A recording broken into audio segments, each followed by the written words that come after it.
അപ്പോൾ എല്ലാവർക്കും ഈക്വൽസിന്റെ ഏറ്റവും പുതിയ വീഡിയോയിലേക്ക് സ്വാഗതം. അപ്പോൾ നമ്മൾ സാധാരണഗതിയിൽ ക്ലാസ്സുകൾ അങ്ങനെ അപ്ലോഡ് ചെയ്യുന്നതല്ല, നിങ്ങൾക്ക് അറിയാമല്ലോ. പക്ഷേ ഇത്തവണ നമ്മൾ ചെയ്യാൻ തീരുമാനിക്കുന്ന റീസൺ, കഴിഞ്ഞ തവണയൊക്കെ പോലീസിന്റെ എക്സാമുമായി ബന്ധപ്പെട്ട് ഇഷ്ടം പോലെ ക്ലാസ്സുകൾ യൂട്യൂബിൽ അവൈലബിൾ ആണ്. ഇപ്പോൾ അധികം ആളുകൾ ആരും യൂട്യൂബിൽ സ്പെഷ്യൽ ടോപ്പിക്കുമായി ബന്ധപ്പെട്ട് ഈ പറയുന്ന ക്ലാസ്സുകൾ, 1-2 ക്ലാസ്സുകളുണ്ട്, നല്ല ക്ലാസ്സുകൾ തന്നെയാണ്.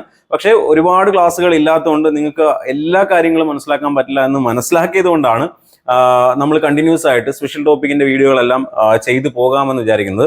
അപ്പോൾ ഒരു വീഡിയോ ഒരു 10-15 മിനിറ്റിൽ നിൽക്കുന്ന രീതിയിൽ ചെയ്യാമെന്നാണ് വിചാരിക്കുന്നത്. അപ്പോൾ നിങ്ങൾ വീഡിയോ കണ്ടിട്ട് അതിന്റെ എന്താണ് നിങ്ങൾക്ക് സംശയം ഉണ്ടെങ്കിൽ ഉറപ്പായിട്ടും കമന്റ് ബോക്സിൽ ചോദിക്കുക. പിന്നെ ഡീറ്റെയിൽ ക്ലാസ്സുകൾ വേണമെങ്കിൽ ആ ടോപ്പിക്കിന്റെ തന്നെ ഡീറ്റെയിൽ ക്ലാസ്സുകൾ വേണമെങ്കിൽ നിങ്ങൾ അങ്ങനെ പറഞ്ഞാലും കുഴപ്പമില്ല. പിന്നെ നമ്മുടെ സ്പെഷ്യൽ ടോപ്പിക്കിന്റെ ബാച്ചുകളൊക്കെ ഉടനെ തുടങ്ങുന്നതായിരിക്കും. ഈക്വൽസിന്റെ CPയുടെ 9ാമത്തെ ബാച്ച് നമ്മൾ ക്ലാസ്സുകൾ തുടങ്ങാം. 8 ബാച്ച് ആയിട്ടുണ്ട്. 9ാമത്തെ ബാച്ചിന്റെ ക്ലാസ്സുകൾ നമ്മൾ ആരംഭിക്കുകയാണ്. അതുപോലെ തന്നെ മോക്ക് ടെസ്റ്റ് 25 മോക്ക് ടെസ്റ്റ് വെറും 99 രൂപയ്ക്ക് 25 മോക്ക് ടെസ്റ്റ് നമ്മൾ ഇറക്കിയിട്ടുണ്ട്. നമ്മുടെ മോക്ക് ടെസ്റ്റ് നിങ്ങൾക്ക് ആൾറെഡി അറിയാവുന്ന കാര്യമാണ്. നമ്മുടെ മോക്ക് ടെസ്റ്റിന്റെ ക്വാളിറ്റി അത് എഴുതി ഈ പറയുന്ന സ്പെഷ്യൽ ടോപ്പിക്കിൽ 17-18 മാർക്കുകൾ വരെ കഴിഞ്ഞ തവണ കുട്ടികൾ കിട്ടിയിട്ടുണ്ട്. മൊത്തത്തിൽ നമ്മുടെ മോക്ക് ടെസ്റ്റിൽ നിന്ന് 30-ലധികം ചോദ്യങ്ങൾ നമ്മുടെ മോക്ക് ടെസ്റ്റിൽ നിന്ന് മാത്രം വന്നിട്ടുണ്ട്. അതിപ്പോൾ നിങ്ങൾ വാങ്ങാൻ പറ്റുമെങ്കിൽ വാങ്ങിക്കുക. വെറും 99 രൂപ മാത്രമേ ഉള്ളൂ. അതിനോടൊപ്പം തന്നെ നമ്മുടെ കറണ്ട് അഫയേഴ്സ് ഒക്കെ കൊടുക്കുന്നുണ്ട്. ഇല്ലെങ്കിൽ നിങ്ങൾ വാങ്ങുന്നതിലും കുഴപ്പമൊന്നുമില്ല. നിങ്ങൾ മോക്ക് ടെസ്റ്റുകൾ ഉറപ്പായിട്ടും അറ്റൻഡ് ചെയ്യുക എന്നുള്ളത് വളരെ എസെൻഷ്യൽ ആണ്. കാരണം ക്വസ്റ്റ്യൻ പേപ്പറിൽ കാര്യമായ മാറ്റങ്ങൾ ഉണ്ടാകാനുള്ള സാധ്യതയുണ്ട്. ഈ പറയുന്ന സ്പെഷ്യൽ ടോപ്പിക്ക് എളുപ്പമാകാനുള്ള സാധ്യത ഉള്ളത് കൊണ്ട് മറ്റു ഭാഗങ്ങളൊക്കെ കുറച്ച് നിങ്ങളെ ബുദ്ധിമുട്ടിപ്പിക്കാനുള്ള സാധ്യതയുണ്ടെന്നാണ് ഞാൻ വിലയിരുത്തുന്നത്. അതുകൊണ്ട് തന്നെ കാശ് കൊടുത്ത് വാങ്ങാൻ പറ്റിയില്ലെങ്കിൽ പോലും എന്തെങ്കിലും നിങ്ങൾ പഠിക്കുന്ന സെന്ററിലാണെങ്കിൽ എവിടെയായാലും മോക്ക് ടെസ്റ്റ് ഉണ്ടാവുമല്ലോ. അപ്പോൾ അതെങ്കിലും മിനിമം നിങ്ങൾ അറ്റൻഡ് ചെയ്ത് നല്ല മാർക്കിലേക്ക് എത്താനും നല്ല റിസൾട്ടിലേക്ക് വരാനും ഒക്കെ നോക്കുക. ഇനി നമ്മുടെ വിഷയത്തിലേക്ക് വന്നു കഴിഞ്ഞാൽ നമ്മൾ BNS ആണ് പറഞ്ഞു വരുന്നത്. BNSന്റെ പ്രാഥമികമായ കാര്യങ്ങളൊക്കെ ഞാൻ വിട്ടുപോവുകയാണ്. വിട്ടുപോകുന്ന റീസൺ നിങ്ങൾക്ക് ഓൾറെഡി അതൊക്കെ അവൈലബിൾ ആയിട്ടുള്ള കാര്യമാണ്. ഇപ്പോൾ ഡെഫിനിഷൻ പാർട്ട് BNSL സെക്ഷൻ 2 വരുന്ന ഡെഫിനിഷൻ പാർട്ടുകളെല്ലാം ഞാൻ സ്കിപ്പ് ചെയ്യുകയാണ്. അതിൻ്റെയും റീസൺ നിങ്ങൾ എക്സാം പോയിന്റ് ഓഫ് വ്യൂയിലേക്ക് വരുമ്പോഴത്തേക്ക് അവിടെയും ഡയറക്റ്റ് ചോദ്യമായിരിക്കും. ഇന്ന ഡെഫിനിഷൻ അല്ലെങ്കിൽ ഇന്ന സെക്ഷനിൽ എന്താണ് പറയുന്നത്, അങ്ങനെയൊക്കെയുള്ള ഡയറക്റ്റ് ചോദ്യങ്ങളായിരിക്കും മിക്കവാറും ഡെഫിനിഷൻ ക്ലോസുകളിൽ നിന്ന് വരാൻ പോകുന്നത്. അതുകൊണ്ട് തന്നെ ആ പാർട്ടിലാണ് സ്കിപ്പ് ചെയ്ത് നിങ്ങൾക്ക് ഏറ്റവും ബുദ്ധിമുട്ടായിട്ടും ഉറപ്പായിട്ടും ചോദ്യം വരാൻ സാധ്യതയുമുള്ള ഭാഗങ്ങൾ എടുത്തുകൊണ്ടായിരിക്കും നമ്മുടെ ക്ലാസ്സുകൾ മുന്നോട്ട് പോകുന്നത്. എല്ലാ ഭാഗങ്ങളും മാക്സിമം കവർ ചെയ്യാൻ നോക്കാം. പിന്നെ നമ്മൾ ഇന്നത്തെ ക്ലാസ്സിൽ പറയാൻ പോകുന്നത് സെക്ഷൻ 14 മുതൽ 18 വരെയുള്ള ഭാഗങ്ങളാണ്. അപ്പോൾ അതിൽ വളരെ ഇമ്പോർട്ടൻ്റ് ആയിട്ടുള്ളൊരു ഭാഗം പല ക്ലാസ്സുകളിലും യൂട്യൂബിൽ നോക്കിയിട്ട് മിസ്സായി പോകുന്നതായിട്ട് ഞാൻ കണ്ടിട്ടുണ്ട്. അത് 2 പോയിന്റുകളാണ്. മിസ്റ്റേക്ക് ഓഫ് ഫാക്റ്റും മിസ്റ്റേക്ക് ഓഫ് ലോയും. ഇത് രണ്ടും കൃത്യമായി നിങ്ങൾ മനസ്സിലാക്കിയിട്ട് വേണം ഈ സെക്ഷൻ 14-ലും 18 ഈ പറയുന്ന 15-ലേക്കൊക്കെ പോകാൻ. അത് വളരെ ഇമ്പോർട്ടൻ്റ് ആയിട്ടുള്ള ആസ്പെക്ട് കൂടിയാണ്. എന്താണ് മിസ്റ്റേക്ക് ഓഫ് ഫാക്റ്റ് അല്ലെങ്കിൽ എന്താണ് മിസ്റ്റേക്ക് ഓഫ് ലോ? എന്താ മിസ്റ്റേക്ക് ഓഫ് ഫാക്റ്റ് എന്ന് പറഞ്ഞാൽ വസ്തുതാപരമായി നമ്മൾ മനസ്സിലാക്കിയതിനുണ്ടായ മിസ്റ്റേക്കാണ് mistake of fact. Mistake of law എന്ന് പറഞ്ഞാൽ എന്താ? നിയമപരമായി അത് നമ്മൾ മനസ്സിലാക്കേണ്ട പ്രശ്നം. അപ്പോൾ 2 എക്സാമ്പിൾ ഞാൻ പറയാണ്. മിസ്റ്റേക്ക് ഓഫ് ലോ പറഞ്ഞു കഴിഞ്ഞാൽ നിങ്ങൾ ടാക്സ് അടയ്ക്കാൻ ബാധ്യസ്ഥനായ ഒരു വ്യക്തിയാണ്. നിങ്ങളൊരു 3-4 വർഷം കൊണ്ടേ ടാക്സ് അടയ്ക്കുന്നില്ല. എന്നിട്ട് നിങ്ങളോട് ടാക്സ് അടയ്ക്കാൻ പറയുകയാണ് എനിക്ക് നിയമം അറിയില്ല എന്ന് പറഞ്ഞാൽ അത് മിസ്റ്റേക്ക് ഓഫ് ലോ ആണ്. അത് മിസ്റ്റേക്ക് ഓഫ് ലോ ആണ്. ഇനി വേറൊരു എക്സാമ്പിൾ പറയുകയാണെങ്കിൽ നിങ്ങൾ റോഡിൽ കൂടി ഒരു 100 കിലോമീറ്റർ സ്പീഡിൽ പോയിക്കൊണ്ടിരിക്കുകയാണ്. നിങ്ങൾക്ക് ഫൈൻ അടിച്ചു. ഫൈൻ അടിക്കുമ്പോൾ നിങ്ങൾ പറയാണ് ഇതിലേക്കൂടെ 100 കിലോമീറ്റർ സ്പീഡിൽ പോയാൽ ഫൈൻ അടിക്കുമെന്നോ അല്ലെങ്കിൽ അത് അൺലോഫുൾ ആണെന്നോ എനിക്കറിയില്ല എന്ന് പറഞ്ഞാൽ അതും മിസ്റ്റേക്ക് ഓഫ് ലോ ആണ്. പിന്നെ വേറെ പറയുകയാണെങ്കിൽ ഇപ്പോൾ നിങ്ങൾ റെഡ് സിഗ്നൽ കിടക്കുമ്പോൾ നിങ്ങൾ വണ്ടി എടുത്തുകൊണ്ട് പോവുകയാണ്. അപ്പോഴും നിങ്ങൾ പറയുകയാണ് അയ്യോ ഇവിടെ റെഡ് സിഗ്നൽ ആകുമ്പോൾ ഞാൻ ദുബായിലൊക്കെ അങ്ങനെയാണ്, ദുബായിലൊക്കെ റെഡ് സിഗ്നൽ ആണെങ്കിലും കൊണ്ടുപോകുന്നതിന് കുഴപ്പമില്ല, ഇന്ത്യയിൽ ഇങ്ങനെയാണെന്ന് ഞാൻ അറിഞ്ഞില്ല. ഇതൊക്കെ മിസ്റ്റേക്ക് ഓഫ് ലോ ആണ്. മിസ്റ്റേക്ക് ഓഫ് ലോ എന്ന് പറയുന്നത് എക്സ്ക്യൂസ് ചെയ്യാൻ പറ്റുന്ന ഒരു സാധനമേ അല്ല. നമ്മുടെ നിയമവ്യവസ്ഥയിൽ, ഇന്ത്യൻ നിയമവ്യവസ്ഥയിൽ നിങ്ങൾക്ക് നിയമം അറിഞ്ഞുകൂടാ എന്നുള്ളത് ഒരു എക്സ്ക്യൂസ് ആയിട്ട് നിങ്ങൾക്ക് ഒരു ഡിഫൻസ് ആയിട്ട് എടുക്കാനേ പറ്റില്ല. സോ ഇവിടെ ഏത് സെക്ഷൻ ഞാൻ പറഞ്ഞാലും അതിൽ മിസ്റ്റേക്ക് ഓഫ് ലോ എന്ന് പറയുന്നത് നിങ്ങൾക്ക് ഡിഫൻസ് അല്ല എന്ന് നിങ്ങൾ മനസ്സിലാക്കുക. അപ്പോൾ മിസ്റ്റേക്ക് ഓഫ് ലോ എന്ന് എവിടെ കണ്ടു കഴിഞ്ഞാലും അത് വെച്ചിട്ട് നിങ്ങൾക്ക് ഡിഫൻസിന് പോകാൻ പറ്റത്തില്ല. പക്ഷെ മിസ്റ്റേക്ക് ഓഫ് ഫാക്ട്, എന്താ മിസ്റ്റേക്ക് ഓഫ് ഫാക്ട്? നിങ്ങൾ ആ വസ്തുത മനസ്സിലാക്കിയതിൽ, ആ സംഭവം മനസ്സിലാക്കിയതിലുണ്ടായ തെറ്റിദ്ധാരണ അല്ലെങ്കിൽ ഒരു തെറ്റിദ്ധാരണ എന്ന് പറയുന്നത്, ഇപ്പോൾ 2 പേര് തമ്മിലൊരു വഴക്ക് നടക്കുന്നു അല്ലെങ്കിൽ ഒരാളെ അടിക്കാനായിട്ട് വരുന്നു. അപ്പം നിങ്ങൾ കാണുമ്പോൾ നോക്കുന്നത് എന്താ? ഒരു പാവപ്പെട്ട ഒരുത്തിനെ അടിക്കാൻ വരുവാണ്. അപ്പോൾ നിങ്ങൾ എന്ത് ചെയ്യുന്നു? നിങ്ങൾ ഓടിപ്പോയിട്ട് അവനെ തല്ലുന്നു അല്ലെങ്കിൽ അവനെ പിടിച്ചു മാറ്റുന്നു. പക്ഷെ സത്യം വേറെ ഒന്നായിരുന്നു. എന്താ? ആ പാവപ്പെട്ടവൻ നമ്മൾ വിചാരിച്ച ആളാണ് ആദ്യം കയറി അടിക്കുന്നത്. അല്ലെ മറ്റവനെ അടിക്കാൻ പോകുമ്പോൾ നമ്മൾ ഈ കണ്ട ആളെന്ത് ചെയ്യാണ്? ഡിഫൻസിൽ അയാളുടെ ശരീരം രക്ഷിക്കാനായിട്ട് തിരിച്ചടിക്കുന്നതാണ്. പക്ഷെ നമ്മൾ തിരിച്ചാണ് വിചാരിച്ചത്. അപ്പൊ നമ്മുടെ അവിടെ ഒരു മിസ്റ്റേക്ക് ഓഫ് ഫാക്ട്, നമ്മൾ ആ വസ്തുത മനസ്സിലാക്കിയതിലുള്ള മിസ്റ്റേക്ക് മൂലം ഉണ്ടായ പിഴവാണ്. അപ്പോൾ അപ്പോൾ മിസ്റ്റേക്ക് ഓഫ് ഫാക്ട് നമ്മുടെ നിയമത്തിൽ ഒരു ഡിഫൻസ് ആയിട്ട്, ഒരു കുറ്റമായിട്ട് കണക്കാക്കുക, നമുക്കൊരു എക്സ്ക്യൂസ് ആയിട്ട് എപ്പോഴും എടുക്കാൻ പറ്റും. സോ മിസ്റ്റേക്ക് ഓഫ് ഫാക്റ്റും മിസ്റ്റേക്ക് ഓഫ് ലോയും നിങ്ങൾ എപ്പോഴും മനസ്സിലാക്കണം. മിസ്റ്റേക്ക് ഓഫ് ഫാക്ട് എന്ന് പറഞ്ഞാൽ എന്താ? ഞാൻ ആ വസ്തുത മനസ്സിലാക്കിയതിലുള്ള പോരായ്മയാണ്. മിസ്റ്റേക്ക് ഓഫ് ലോ എന്താ?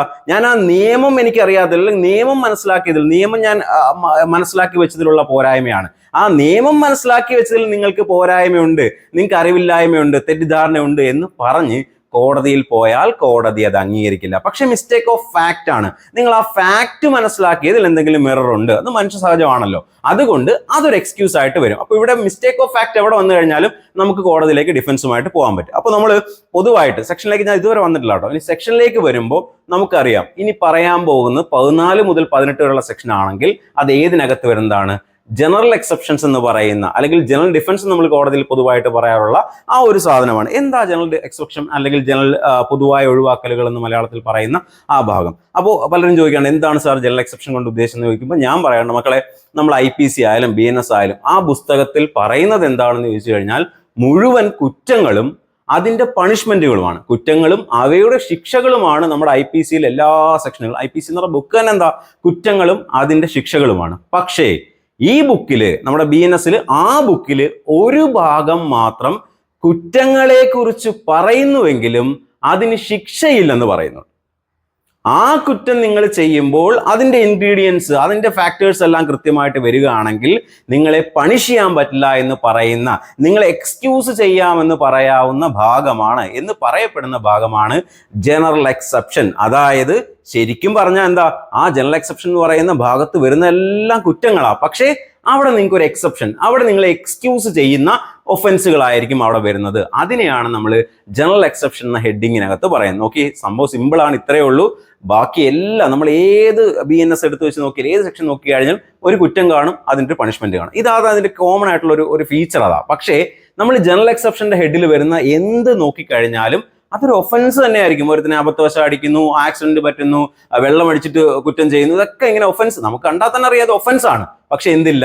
ശിക്ഷയില്ല. അതാണ് ജനറൽ എക്സെപ്ഷൻ. നിങ്ങളെ അക്സെപ്റ്റ് ചെയ്യാണ്, നിങ്ങളെ ഒഴിവാക്കുകയാണ്. നിങ്ങൾ കുറ്റം ചെയ്തെങ്കിലും നിങ്ങളെ മാറ്റി നിർത്തുകയാണ്, നിങ്ങൾക്ക് ഒരു എക്സ്ക്യൂസ് തരുന്നതാണ്, നിങ്ങൾക്ക് ഒരു ഡിഫൻസ് തരുന്ന ഒരു ഭാഗമാണ് ജനറൽ എക്സെപ്ഷൻ എന്ന് പറയുന്നത്. ഓക്കെ ആണല്ലോ. ഇനി ഞാൻ സെക്ഷനുകളിലേക്ക് പോവുകയാണ്.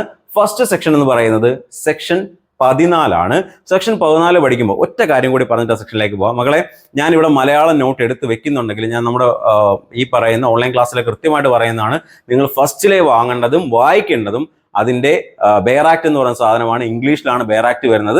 അത് വായിച്ച് നോക്കുക, ഉറപ്പായിട്ട് നിങ്ങൾ വായിക്കണം. ഭയങ്കര ആദ്യം കുറച്ച് അതിന്റെ ലാംഗ്വേജ് വേറെ സ്റ്റൈലാണ്, വായിക്കാനൊക്കെ കുറച്ച് ബുദ്ധിമുട്ടൊക്കെ വരും. പക്ഷെ നിങ്ങൾ ഉറപ്പായിട്ടും ബെയർ ആക്ട് വായിച്ച് മനസ്സിലാക്കണം. അപ്പോൾ നിങ്ങൾ ബെയർ ആക്ട് നോക്കിയിട്ട് വേണം ഈ വീഡിയോ കൂടി കാണാനെന്ന് എൻ്റെ അഭിപ്രായം. നിങ്ങൾ ആ ബെയർ ആക്ട് നോക്കുമ്പോൾ അവിടെ ഈ സെക്ഷൻ 14 ബന്ധപ്പെട്ട് ബൗണ്ട് ബൈ ലോ എന്ന് പറയുന്ന ഒരു വേർഡ് കാണും. അത് കീ വേർഡാണ്. ബൗണ്ട് ബൈ ലോ എന്നാണ് പറയുന്നത്. അതായത് സെക്ഷൻ 14 ഇത്രയേ ഉള്ളൂ. നിങ്ങൾ ഒരു കാര്യം ചെയ്യാൻ നിയമപരമായി ബാധ്യസ്ഥനാണ്. ഒരു കാര്യം, ഒരു പർട്ടിക്കുലർ ആക്ട് ചെയ്യാനായിട്ട് നിങ്ങൾ നിയമപരമായി ബാധ്യസ്ഥനാണ് ആ കാര്യം ചെയ്യാനായിട്ട്. അതുപോലെ തന്നെ ബാധ്യസ്ഥനാണെന്ന് ചിലപ്പോൾ നിങ്ങൾ ശരിക്കും ബാധ്യസ്ഥനാകണമെന്നില്ല. പക്ഷേ വസ്തുതപരമായ മിസ്റ്റേക്ക്, എന്താ, തെറ്റിദ്ധാരണ മൂലം നിങ്ങൾ വിചാരിക്കുകയാണ് ഓക്കെ ഞാനിത് ചെയ്യാൻ ബാധ്യസ്ഥനാണ് എന്നൊരു തെറ്റിദ്ധാരണയുടെ പുറത്ത് നിങ്ങൾക്ക് ആലോചിക്കാം. ഇപ്പൊ എക്സാമ്പിളായിട്ട് നമ്മൾ സാധാരണ ഉപയോഗിക്കുന്ന എക്സാമ്പിൾ തന്നെ പറയാം. ഇപ്പൊ ഒരു പോലീസ് ഓഫീസർ അയാളുടെ കീഴുദ്യോഗസ്ഥനോട് പറയുകയാണ്, വലിയൊരു മോബ് ഇങ്ങനെ ഭയങ്കര ആർത്തുല്ലസിച്ച് അല്ലെങ്കിൽ ഇപ്പോൾ വടിവാളും ഒക്കെ ആയിട്ട് വരികയാണ്. അപ്പോൾ മുകളിലുള്ള ഓഫീസർ താഴെയുള്ള ആളിനോട് പറയാണ്, വെടിവെക്കാൻ പറയാണ്, ഷൂട്ട് ചെയ്യാൻ പറയാണ്, അല്ലെങ്കിൽ ലാത്തി ചാർജ് ചെയ്യാൻ പറയാണ്. അങ്ങനെ വരുന്ന സമയത്ത് എന്ത് ചെയ്യാം? ഇയാൾ ബൗണ്ട് ബൈ ലോ ആണ്. ആരാണ്? ഞാൻ ആ ജൂനിയർ ആയിട്ടുള്ള പോലീസ് ഉദ്യോഗസ്ഥനാണ്. മുകളിലെ ഉദ്യോഗസ്ഥൻ പറഞ്ഞാൽ ഞാൻ ചെയ്തേ പറ്റത്തുള്ളൂ. ബൗണ്ട് ബൈ ലോ ആണ്, നിയമപരമായി ഞാൻ ചെയ്തേ പറ്റത്തുള്ളൂ. ചിലപ്പോ ഇത് ഫസ്റ്റ് ഫാക്ടറാണ്. ഏത്? നിയമപരമായി ഞാൻ ചെയ്യാൻ ശരിക്കും ബൗണ്ട് ബൈ ലോ ആയിട്ടുള്ള ആളാണ്. ചിലപ്പോൾ ഞാൻ തെറ്റിദ്ധാരണ മൂലം എനിക്ക് തോന്നുവാണ് ഞാൻ ശരിക്കും നിയമപരമായിട്ട് ഞാൻ ബാധ്യസ്ഥനാണെന്ന് ചിലപ്പോൾ തോന്നാം. ശരിക്കും അങ്ങനെ ആവണമെന്നില്ല. എക്സാമ്പിൾ ആയിട്ട് ഇപ്പോൾ ഒരു വാറണ്ട് ഇഷ്യൂ ചെയ്യുകയാണെന്ന് വിചാരിക്കുക, അല്ലെങ്കിൽ ഒരു പോലീസ് ഉദ്യോഗസ്ഥൻ ഒരുത്തിനെ പിടിച്ചോണ്ട് വരാനായിട്ട് പറയുകയാണ്. പക്ഷേ ഞാൻ പിടിച്ചോണ്ട് വരുന്നത് വേറൊരാളെ. പറഞ്ഞു മനസ്സിലായോ? എടാ, എൻ്റെ മുകളിലുള്ള ഓഫീസർ എന്നോട് പറയുകയാണത് അവിടെ രാജേഷ് എന്ന് പറയുന്ന പയ്യനുണ്ട്, നീ പോയിട്ട് തിരുവനന്തപുരത്ത് താമസിക്കുന്ന അവനെ പിടിച്ചോണ്ടോ. ഞാൻ അവനെ പോയിട്ട് രാജേഷ്, നിയമപരമായിട്ട് ഞാൻ ചെയ്യേണ്ടതാണല്ലോ, ഞാൻ രാജേഷിനെ വരെ ഉമേഷിനെ പിടിച്ചോണ്ട് വരുന്നത്. ഉമേഷിനെയാണ് ഞാൻ പിടിച്ചോ. എൻ്റെ വിശ്വാസം എന്താ? ഇത് രാജേഷ് ആണെന്ന് പറഞ്ഞാണ് ഞാൻ ഉമേഷിനെ പിടിച്ചോണ്ട് വരുന്നത്. ഞാൻ ബൗണ്ട് ബൈ ലോ ആണ്. പക്ഷെ അവിടെ ചെറിയൊരു പ്രശ്നം പറ്റി. എന്താ? Mistake of fact. പക്ഷേ അവിടെ നമ്മൾ ഈ ഇൻഗ്രീഡിയൻസ് കൂടി വന്നു കഴിഞ്ഞാൽ എന്നെ ശിക്ഷിക്കാൻ പറ്റൂല. എന്ത്? ഒന്ന് എൻ്റെ ഇന്റൻഷനാണ്. ഇന്റൻഷൻ എന്താ? നല്ല ഉദ്ദേശം. നല്ല ഉദ്ദേശമാണ്. എൻ്റെ നിയമം, ഞാൻ ബൗണ്ട് ബൈ ലോ ആണ് എന്ന ഉത്തമ വിശ്വാസം എനിക്കുണ്ട്. ഞാൻ നിയമപരമായി ഞാനത് ചെയ്യാൻ ബാധ്യസ്ഥനാണെന്നൊരു ഉത്തരവാദിത്തം എനിക്കുണ്ട്. അതോടൊപ്പം തന്നെ എന്താണ്? ഗുഡ് ഫെയ്ത്തിലാണ് ഞാൻ ചെയ്യുന്നത്. ഏതാണ്? ഉത്തമ വിശ്വാസത്തിൽ ഞാൻ ചെയ്യുകയാണ്. ഇങ്ങനെ ചെയ്യുന്ന പ്രവർത്തികൾ ബൗണ്ട് ബൈ ലോ ആണെങ്കിലും അല്ലെങ്കിൽ ബൗണ്ട് ബൈ ലോ ആണെന്ന് മിസ്റ്റേക്ക് ഓഫ് ഫാക്ട് പ്രകാരം ഞാൻ വിചാരിക്കുകയാണ്. ഒന്നെങ്കിൽ ഞാൻ ബൗണ്ട് ബൈ ലോ ആയിരിക്കും, ഒന്നെങ്കിൽ കറക്റ്റ് ആയിട്ട് ഞാൻ നിയമപരമായിട്ട് കാര്യങ്ങൾ ചെയ്യാണ്. എൻ്റെ ഉദ്യോഗസ്ഥൻ, മേലുദ്യോഗസ്ഥൻ പറഞ്ഞതാണ്, അല്ലെങ്കിൽ എൻ്റെ സൂപ്പർവൈസർ പറഞ്ഞതാണ് ഇന്ന കാര്യങ്ങൾ, അവനെ വീടിനകത്തോട്ട് കയറ്റണ്ട, അല്ലെങ്കിൽ എൻ്റെ ഓഫീസിനകത്തേക്ക് സൂപ്പർവൈസർ പറയാണ്, സെക്യൂരിറ്റിയോട് പറയാണ്, അവനെ ഓഫീസിനകത്തേക്ക് കയറ്റണം സൂപ്പർവൈസർ പറയാണ്. അപ്പൊ ഞാൻ ബൗണ്ട് ബൈ ലോ ആണ്. പക്ഷെ സൂപ്പർവൈസർ പറഞ്ഞ ആളിനെ അല്ല, വേറെ ആളിനെയാണ് ഞാൻ തടഞ്ഞു വെക്കുന്നത്. പക്ഷെ അപ്പോഴും ബൗണ്ട് ബൈ ലോ ആണ്. പക്ഷെ എനിക്കൊരു മിസ്റ്റേക്ക് ഓഫ് ഫാക്ട് പറ്റി. അങ്ങനെ മിസ്റ്റേക്ക് ഓഫ് ലോ അല്ല, മിസ്റ്റേക്ക് ഓഫ് ഫാക്ട് ആണ് എനിക്ക് പറ്റിയത്. അങ്ങനെയാണെങ്കിലും കുഴപ്പമില്ല. പക്ഷേ ഞാൻ ചെയ്ത പ്രവൃത്തി ഉത്തമ വിശ്വാസത്തിലായിരിക്കണം, ഗുഡ് ഫെയ്ത്തിൽ ചെയ്ത കാര്യമായിരിക്കണം, എൻ്റെ ഇന്റൻഷൻ നല്ലതായിരിക്കണം. ഇത് രണ്ടും വന്നു. അങ്ങനെയാണെങ്കിൽ നിങ്ങളെ എക്സ്ക്യൂസ് ചെയ്യാമെന്ന് പറയുന്ന സെക്ഷനാണ് സെക്ഷൻ 14. നോക്കിയേ, സെക്ഷൻ 14ലേക്ക് വരുമ്പോൾ നമുക്ക് കാണാൻ പറ്റും, വകുപ്പ് 14 നിയമം അനുസരിച്ച് പ്രവർത്തിക്കാൻ ബാധ്യസ്ഥനായ, നിയമം ഈ റെഡിൽ ഞാൻ മാർക്ക് ചെയ്ത് നിങ്ങൾ നോക്കിക്കോണം. നിയമം അനുസരിച്ച് പ്രവർത്തിക്കാൻ ബാധ്യസ്ഥനായ ഒരാൾ ചെയ്യുന്ന പ്രവൃത്തി, അല്ലെങ്കിൽ നിയമം അനുസരിച്ച് പ്രവർത്തിക്കാൻ ബാധ്യസ്ഥനാണെന്ന് വസ്തുതാപരമായ മിസ്റ്റേക്ക്, ഞാൻ ആ ഫാക്ട് മനസ്സിലാക്കിയതില്ല. ഇപ്പൊ എന്റെ സൂപ്പർവൈസർ പറഞ്ഞു അഖിലിനെ അവിടെ തടഞ്ഞു വെക്കൂ എന്ന് പറഞ്ഞു. ഞാൻ പക്ഷെ അഖിലിന് പകരം നിഖിലിനെ പിടിച്ചു വെക്കുന്നത്. പക്ഷെ ബൗണ്ട് ബൈ ലോ ആയിരുന്നു. എന്റെ ഉദ്യോഗസ്ഥൻ പറഞ്ഞാൽ, എന്റെ മേലുദ്യോഗസ്ഥൻ പറഞ്ഞാൽ ബൗണ്ട് ബൈ ലോ ആണ്. പക്ഷെ എനിക്ക് എന്ത് പറ്റി? ആ ഒരു മിസ്റ്റേക്ക് ഓഫ്, ഞാൻ അഖിലിന് പകരം നിഖിലിനെ കയറി പിടിച്ചത്. പക്ഷെ മിസ്റ്റേക്ക് ഓഫ് ഫാക്ട് ആണ്, മിസ്റ്റേക്ക് ഓഫ് ലോ അല്ല. എനിക്ക് അവിടെ ഞാൻ ബൗണ്ട് ബൈ ലോ ആണ്. മുകളിലിരിക്കുന്ന ആൾ പറഞ്ഞ്, എന്റെ ഉദ്യോഗസ്ഥൻ പറഞ്ഞാണ്, മേലുദ്യോഗസ്ഥൻ, എന്റെ DYSP പറഞ്ഞതാ, DYSP പറഞ്ഞിട്ട് ഞാൻ ചെയ്യുവാണ്, അഖിലിനെ പിടിക്കാൻ പറഞ്ഞു, ഞാൻ പകരം പിടിച്ചത് നിഖിലിനെയാണ്. മിസ്റ്റേക്ക് ഓഫ് ലോ അവിടെ ഇല്ലല്ലോ. ഞാൻ നിയമമല്ല തെറ്റിക്കുന്നത്. ഞാൻ തെറ്റിച്ച എന്താ? പറഞ്ഞ ഫാക്ട്. എനിക്ക് ആ ഫാക്ട് തെറ്റിപ്പോയി, ഫാക്ച്വൽ എറർ ആണ്, അത് കുഴപ്പമില്ല. പക്ഷെ അവിടെ എന്താ ഉണ്ടായിരിക്കണം? ഞാൻ ചെയ്യുന്ന ഇന്റൻഷൻ നല്ലതായിരിക്കണം. ഗുഡ് ഫെയ്ത്തിൽ, ഉത്തമ വിശ്വാസത്തിൽ ചെയ്യുന്ന കാര്യമാണെങ്കിൽ, ഈ പോയിന്റുകൾ വളരെ ഇമ്പോർട്ടന്റ് ആണ്. ഉത്തമ വിശ്വാസം, ഗുഡ് ഫെയ്ത്ത്, നല്ല ഇന്റൻഷനോട് കൂടി ചെയ്യുന്നതായിരിക്കണം. നോക്കിയേ, അപ്പൊ നോക്കിയേ, തെറ്റിദ്ധാരണയിൽ ബാധ്യസ്ഥനാണെന്ന്. ഇനി നിയമപരമായി പ്രവർത്തിക്കാൻ ബാധ്യസ്ഥനായ ഒരാൾ ചെയ്യുന്ന പ്രവൃത്തി അല്ലെങ്കിൽ വസ്തുതാപരമായ തെറ്റിദ്ധാരണ പറയുന്നത്, അപ്പൊ നമ്മൾ നിയമപരമായ തെറ്റാകാൻ പാടില്ലെന്ന് പറയുന്നുണ്ട്. പ്രധാന ഘടകങ്ങൾ നോക്കിയേ, നിങ്ങൾ ഇങ്ങനെ വേണം പഠിക്കാൻ. പ്രധാന ഘടകങ്ങൾ, ഫസ്റ്റ് വൺ, നല്ല ഉദ്ദേശം. ഞാൻ ചെയ്യുന്ന നല്ല ഉദ്ദേശത്തോടു കൂടിയായിരിക്കണം. വസ്തുതാപരമായ തെറ്റിദ്ധാരണ ആയിരിക്കണം. അതെന്താ? മിസ്റ്റേക്ക് ഓഫ് ഫാക്ട് ആയിരിക്കണം. മിസ്റ്റേക്ക് ഓഫ് ലോ ആകാൻ പാടില്ല. ഞാൻ ആ വസ്തുത മനസ്സിലാക്കിയാൽ അഖിലിന് പകരം നിഖിലിനെയാണ് ഞാൻ പിടിച്ചത്. അല്ലെങ്കിൽ ഞാൻ ഇപ്പൊ രാജേഷിനെ എനിക്ക് പിടിക്കാൻ എന്റെ മോള് ഉദ്യോഗസ്ഥൻ പറഞ്ഞപ്പോൾ ഞാൻ പിടിച്ചുകൊണ്ട് വന്ന അജേഷിനെയാണ്. ആള് മാറിപ്പോയി. അതൊക്കെ ഫാക്റ്റിൽ ഉണ്ടാകുന്ന മിസ്റ്റേക്കാണ്, ലോയിലല്ലോ. ഞാൻ നിയമവും തെറ്റിച്ചിട്ടില്ല, ഞാൻ അജേഷിനെ പകരം പിടിച്ചോണ്ട് വന്നത്, അതും കുഴപ്പമൊന്നുമില്ല. പിന്നെന്താ?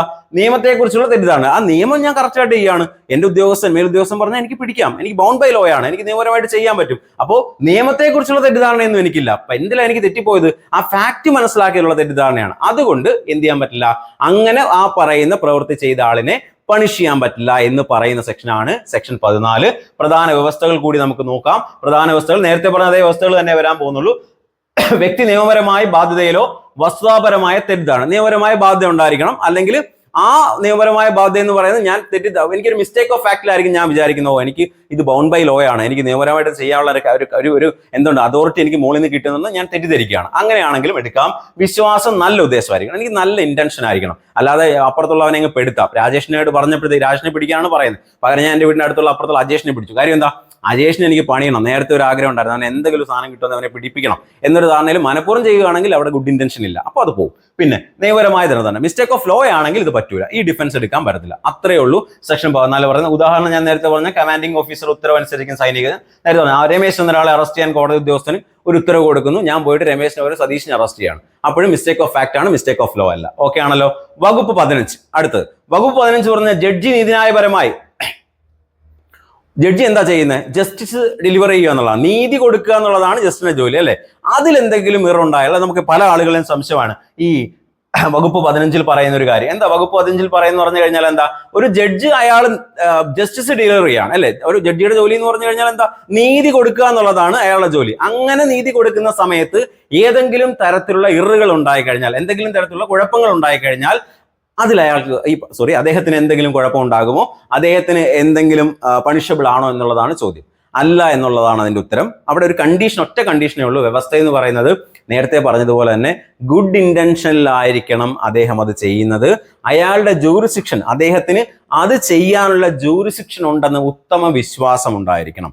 അങ്ങനെ ചെയ്യുന്ന പ്രവർത്തികളാണെങ്കിൽ ഒരു കാരണവശാലും നമുക്ക് ഈ ജഡ്ജസിനെയോ അല്ലെങ്കിൽ ഈ പറയുന്ന വ്യക്തികളെ ഒരു കാരണവശാലും പീനലൈസ് ചെയ്യാൻ പറ്റില്ല, പണിഷ് ചെയ്യാൻ പറ്റില്ല. അവരെ നമ്മൾ എക്സ്ക്യൂസ് ചെയ്യുമെന്ന് പറയുന്ന സെക്ഷനാണ് വകുപ്പ് 15. വകുപ്പ് 14 ബാക്കി തന്നെയാണ് വകുപ്പ് 15. എന്താ വകുപ്പ് 15 പറയുന്നത്? ജഡ്ജസ് എടുക്കുന്ന ഡിസിഷൻ അതിൽ എന്തെങ്കിലും എറർ സംഭവിക്കുകയാണ്. എക്സാമ്പിൾ ഞാൻ പറഞ്ഞേക്കാം. അപ്പോൾ ജഡ്ജസ് എടുക്കുന്ന ഡിസിഷൻ പറഞ്ഞേക്കാം. നേരത്തെ പറയാണ് ഒരു അറസ്റ്റ് വാറണ്ട് എക്സിക്യൂട്ട് ചെയ്യാണ്. അറസ്റ്റ് വാറണ്ട് എക്സിക്യൂട്ട് ചെയ്യുന്ന പോലീസാണ്. ഉത്തരവിടുന്ന ആരാണ്? ജഡ്ജ് ആയിരിക്കും ഉത്തരവിടുന്നത്. ഒരു ജഡ്ജ് ഒരു അറസ്റ്റ് വാറണ്ട് ഓർഡർ ഇടുകയാണ്. ഓർഡർ ഇട്ടപ്പോഴത്തേക്ക് ആള് മാറിപ്പോയി.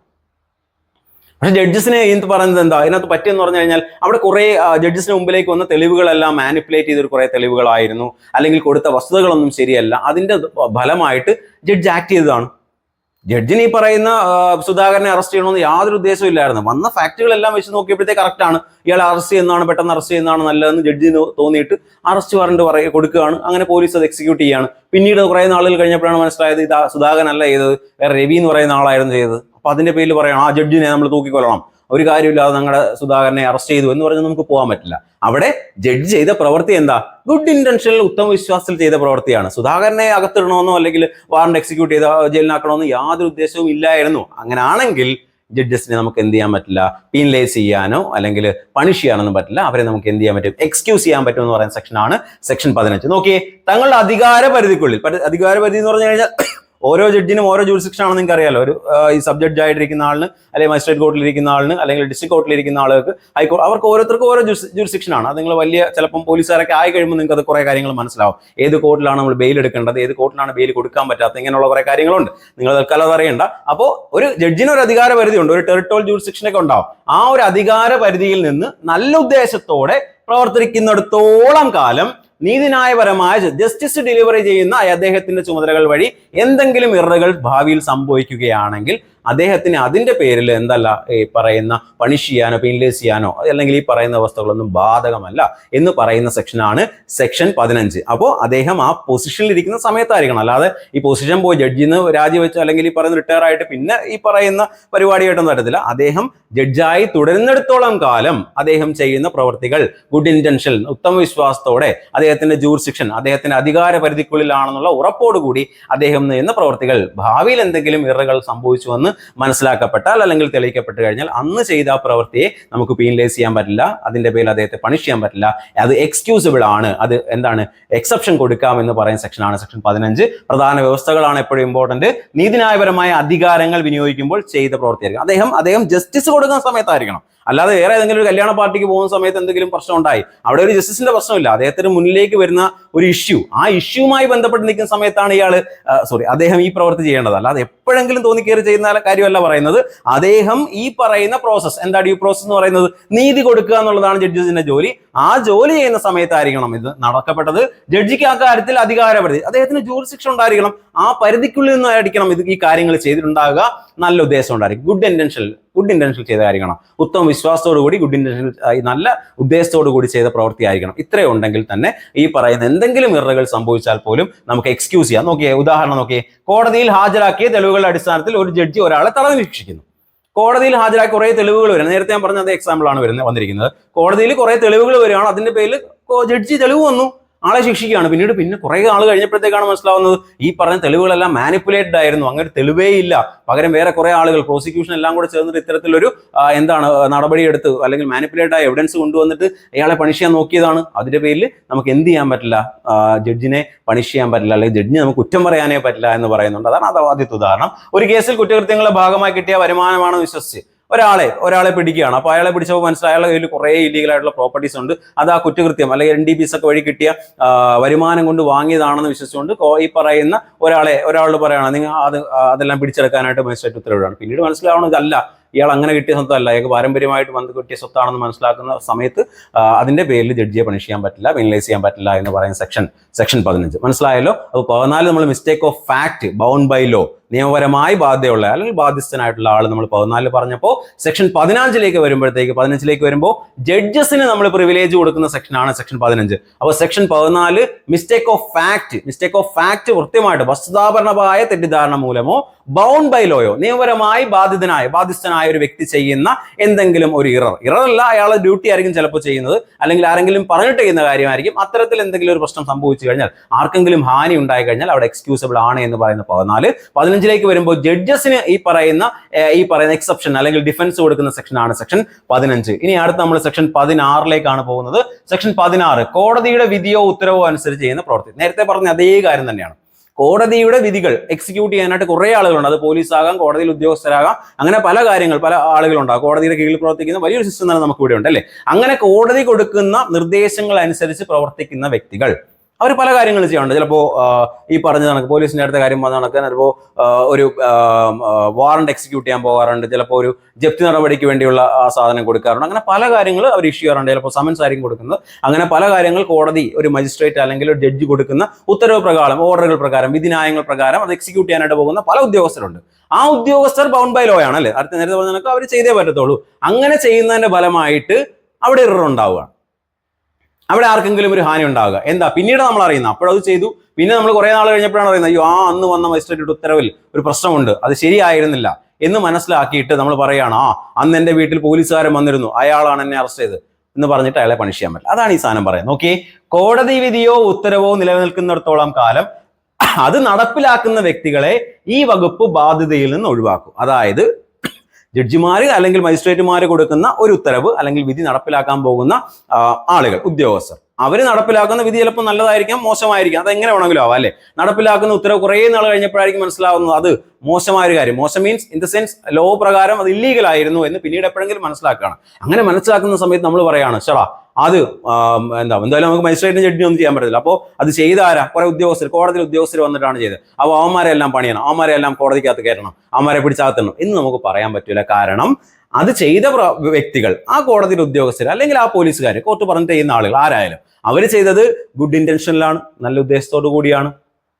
ആ പറയുന്ന ഉത്തരവ് നിലനിൽക്കുന്നിടത്തോളം കാലമാണ് ആ കാര്യം ചെയ്തത്. ആ ഒരു എല്ലാ സാധനം കോടതിയിലെ ഏത് ഓർഡർ ആയാലും വിധി ആയാലും ഒരു കാലഘട്ടമുണ്ട് അല്ലെ, ആ ഒരു സമയമുണ്ട്. ആ പീരീഡിനുള്ളിൽ ചെയ്ത കാര്യം തന്നെയാണ്. ആ പീരീഡിനുള്ളിൽ തന്നെയാണ് ഇവരെ നടപ്പിലാക്കാനും നോക്കിയത്. ഇങ്ങനെ ഉത്തമ വിശ്വാസത്തിൽ നല്ല ഉദ്ദേശത്തോടു കൂടി ഈ കാലഘട്ടത്തിൽ തന്നെയാണ് ഇവർ ഉത്തരവ് അല്ലെങ്കിൽ വിധി നടപ്പിലാക്കാൻ നോക്കുന്നതെങ്കിൽ അവരെ എക്സ്ക്യൂസ് ചെയ്യാം, അവർക്ക് എക്സെപ്ഷൻ കൊടുക്കാം എന്ന് പറയുന്ന സെക്ഷനാണ് സെക്ഷൻ 16. പ്രധാന വ്യവസ്ഥകൾ നോക്കിയേ. സാധുവായ കോടതി ഉത്തരവോ വിധിയോ നടപ്പിലാക്കാൻ പറ്റും. സാധുവായ, അതായത് ആ പീരീഡിനകത്ത് തന്നെ കോടതി ഉത്തരവ് നടപ്പിലാക്കാൻ സമയമുണ്ട്, ആ സമയത്തിനകത്ത് തന്നെയാണ് ആ ഉത്തരവുകൾ, വിധികൾ നടപ്പിലാക്കുന്നതെങ്കിൽ അത് ഒന്നാമത്തെ വ്യവസ്ഥയാണ്. രണ്ടാമത്തെ, പ്രവൃത്തി ചെയ്യുന്ന സമയത്ത് ഉത്തരവ് നിലവിലുണ്ട്. ആ പ്രവൃത്തി ചെയ്യുന്ന സമയത്ത് നേരത്തെ പറഞ്ഞ കണക്ക് തന്നെ സാധുവാണ്. അതുപോലെ തന്നെ ആ പ്രവൃത്തി ചെയ്യുന്ന സമയത്ത് ഉത്തരവ് ക്യാൻസൽ ആയിട്ടില്ല, അല്ലെങ്കിൽ കോടതിയിൽ വേറെ ആരെങ്കിലും പോയിട്ട് അത് വാണ്ട് ചെയ്യോ അല്ലെങ്കിൽ അത് ക്യാൻസൽ ചെയ്യോ ഒന്നും ചെയ്തിട്ടില്ല.